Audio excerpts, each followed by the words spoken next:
Rebel Moon Part 2 The Scargiver is out, and it's not that bad.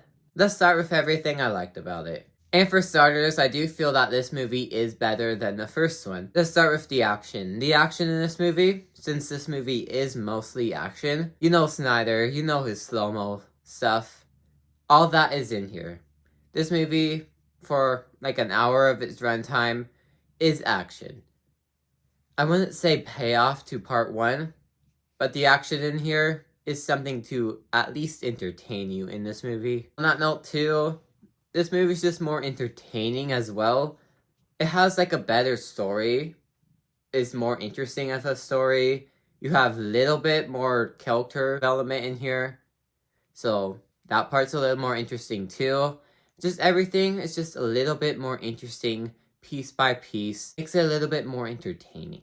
Yeah, and this movie just does a better job at fleshing out certain characters, and we do enjoy that flair to it because we actually care for a little bit more about these characters. Although I do think this movie is better than the first one, it's also not great. So let's move on to everything I didn't like about it. And for starters, this movie just falls into the same problems Part 1 had.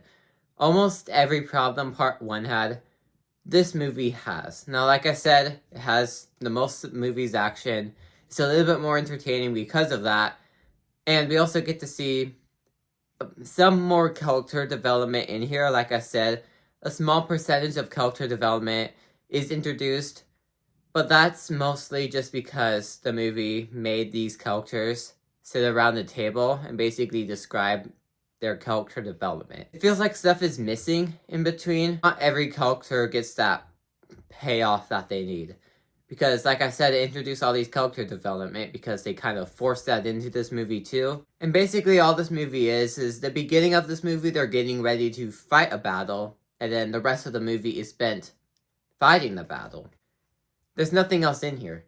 Now, that wouldn't be a problem if the first movie did its job right, but it didn't. So then this movie, they don't work together.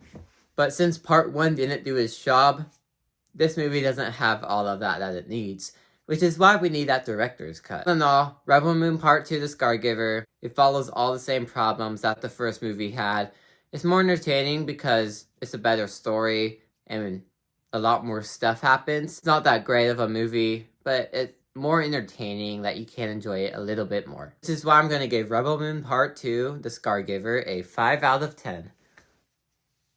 This movie isn't worth your time, but it's better than the first. But that's just my opinion. Let me know yours down below. Thanks for watching, and I'll see you guys all next time. Goodbye.